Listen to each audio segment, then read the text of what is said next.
Hello, thanks for watching. I am continuing my talk on examples, rather, on using vanilla JavaScript in place, well, not in place, but how the functionality of a to-do list in React works, but in vanilla JavaScript. And in this video, I'm going to be making a simple to-do list using the module pattern in vanilla JavaScript.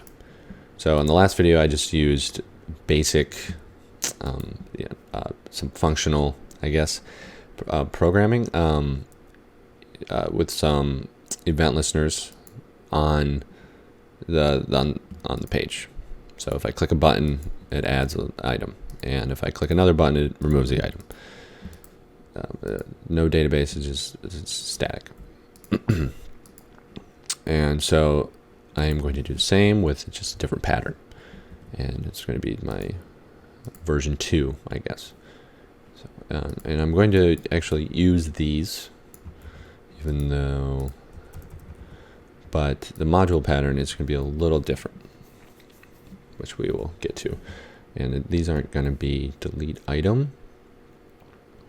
I don't see that happening, and it's going to be,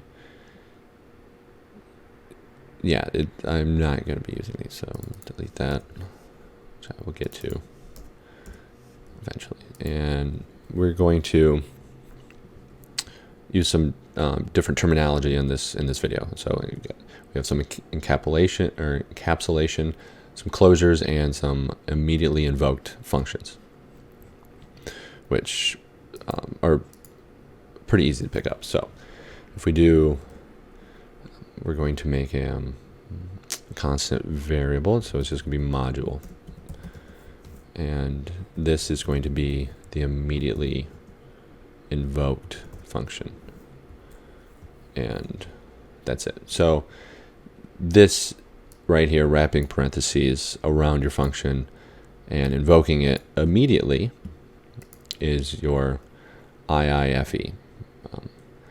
And if this wasn't here, whatever's in here is going to run instantly, almost like a jQuery on load. I think that's what it used to be. So if we were to just do this, it would be info. Sure. See, it just loads automatically on the page. I didn't do anything. I didn't do anything at all. So if I were to remove those parentheses, obviously nothing. Oh, I need to name it. I'll call it info.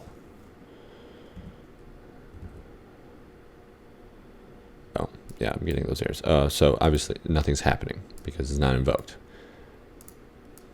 So let's go back. Let's just redo the whole thing. Const, let's do a module, we'll call it. Why not? And it is going to be an immediately invoked function. Now it doesn't need a name because this is the name. This is the reference to the function. So there's no need to put a new name here. It just I'm not even sure if you can do that, but this module variable is the reference to the function. Just for clarification, whoever's confused by that, because it's slightly confusing, I think, when you're starting out. You see function with a name, or sometimes without, and sometimes with a reference. It's just different ways of doing things, and to make it easier to use in the future. That's pretty much how I grasped it, I guess. So in this, so we want the same functionality. So we're going to use, do I want to copy and paste these functions? It might be easier, but we'll write it out. So let's walk through this again. Add item. It's going to be the same idea. Actually, yeah, just in case no one's seen it, saw the other video, I'm going to just rewrite these. We got list item. Yeah, if I could spell. and that will be, I'm going to use the document, and I'm going to create an li. Doop. And then the list item is going to have within the HTML, which I think this is pretty much the same. It is the same.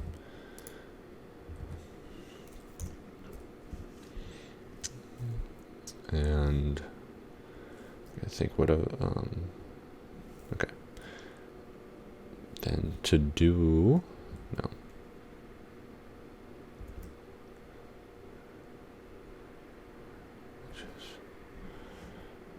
I need to grab the to-do list, which is the UL.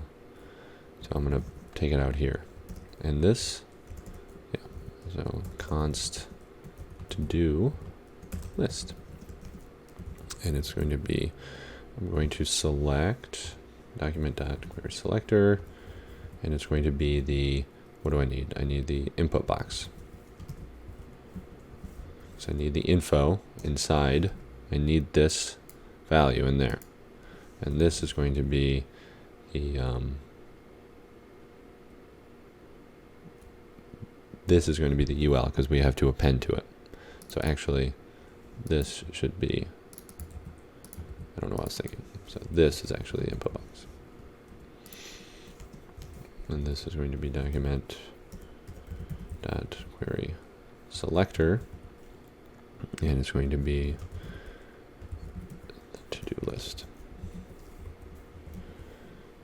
And I'm going to post all this on my GitHub, which I will link in the description.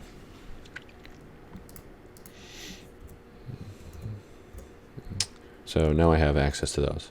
So when I add an item, I am creating an element, and then I'm modifying that element to include this within the HTML. And in order to append, I need to use the to-do list, which is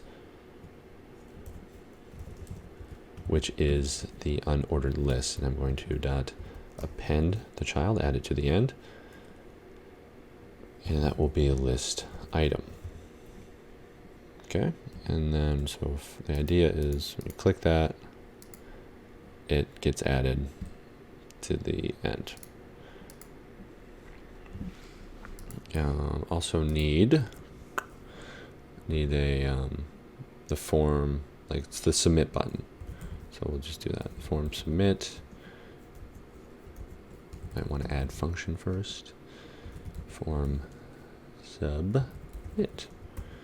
And it is going to listen eventually for an event. Form submit, prevent. So the prevent default prevents the button from reloading the browser. So now that I have that, well, it doesn't work yet because I have to reference form submit, but that's what will happen. See, as you can see right now, it reloads, and prevent default prevents that from happening. I'm just building out the functionality here, kind of like what we did in the last video. So the input box, yes, dot value. So we're getting the value, and if it is not empty, we are going to add the item. And the item will be the input box dot value. And then after that's done,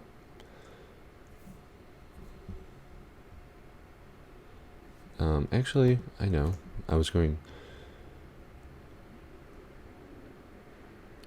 yeah. So the input box dot value is going to be empty. Which is, again, will not work yet because we're not referencing it. Actually, let's try it. Let's do that. So if I were to do this, if I were to do form submit, say I want to add form submit to the submit button. I cannot do this because it's an error. What is this? Add event listener. That's right. This is going to be delete button. Or rather, delete item. The button is what you select. It's not defined. Delete. Oh, fine. It will delete. It's there. So we do function delete item. Also going to be listening. And remember, because of event delegation, we have to actually, we're using the to-do list and not the actual, the to-do list, unordered list, to select all the items or all the LIs, which we went over in the last video. So if we were to do the delete item, if the item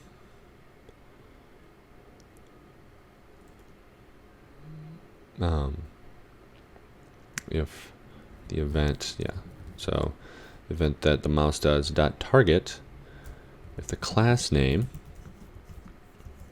equals delete cursor, then we want to e.target dot parent node. We want to remove the parent, so the whole li, and we just want to remove it. Easy enough. But of course this is not going to work.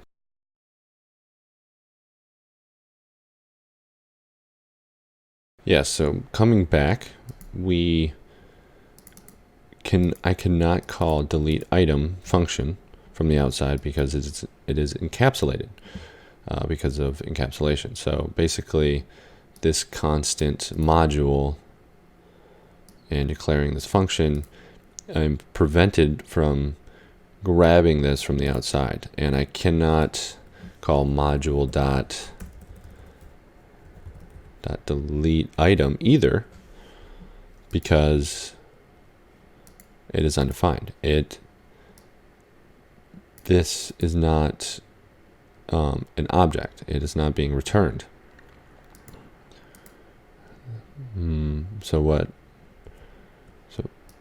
I need to do is I actually need to return something. I need to return what? It's going to be delete item, which is, so I'm returning an object basically, and the delete item is a key. And to what? It's going to be a key to the delete item function, right? So now I have access because let's say module is an object and it is returning only this function,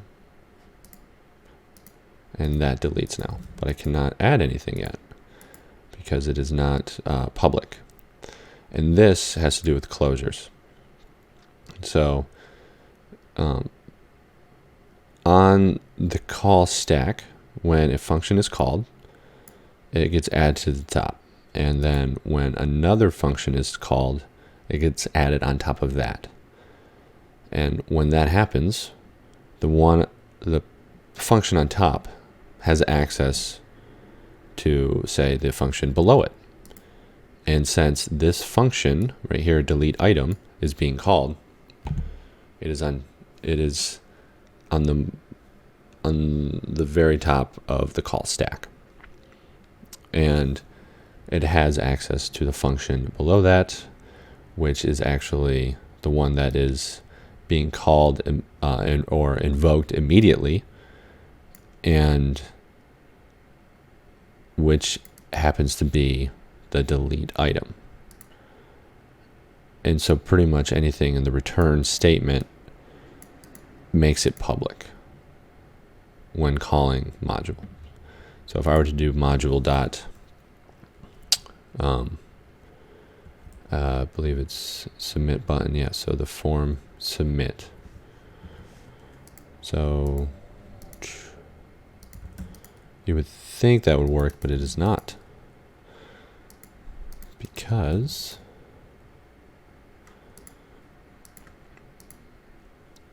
it is not public. So if I come down here and I've add in form submit, and I want to call this function, see how it changes? Ooh. So now if I type something in and submit, still does not work. Why does that not work? Because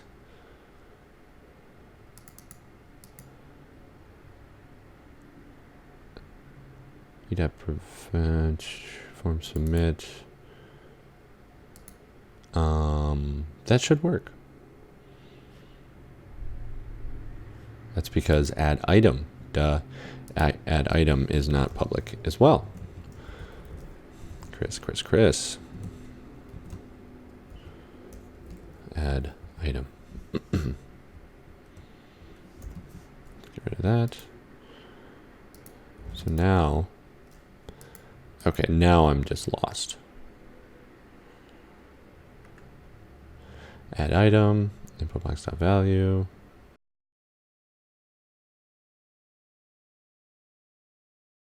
Okay, and we're back. What the issue was, I spelled prevent wrong on prevent default. Oh, wow. I'm 13. And that was preventing it. And then when I did that, because I had copied and pasted from the previous example, I got an error. Input is not defined. So item is being passed in. And now, if I were to delete that, what will happen? Still runs. Okay, because it's within the scope. Okay, so it works now. And what is happening? So these are public. These are public. I guess I don't. Information. And so if you have a function like this and you're using the module pattern, I think I'm describing this correctly, you can quickly see what will be available to you as a programmer or as a developer. And all this information is public. Unless there's a reference, I guess, inside. And it's probably best practice to use the add item in here, just so you know. So what's happening is you do this, you click submit, and on the submit button, you're clicking and you have to reference this constant, and because it's an object and it's immediately invoked, that's what these are. Immediately invoked functions. It's returning these objects, and this is a reference, a key value pair rather. It's key value pair, and the form submit is up here inside of the function. So that is like the immediately invoked function way, but that isn't necessary, so we can actually quickly we'll call that version 1. We can quickly copy and paste this and see the difference. And I'll do that. I'm going to make this version 2.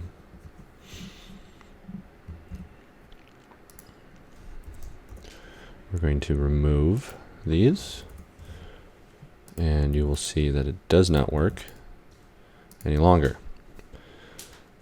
And even though we're still, everything's the same, right? Everything is being returned still. And so now I have a constant module, or I have the const module. So now I need to make a new reference. So it can be a const new mod. How about that? And it will be, and it's, when you call that, it's actually calling the mod function. And now I have to change these to new mod. And when I do that, they should work. Okay, so it works fine. So now you have access to these again, so because it's public. And everything inside of here is private information.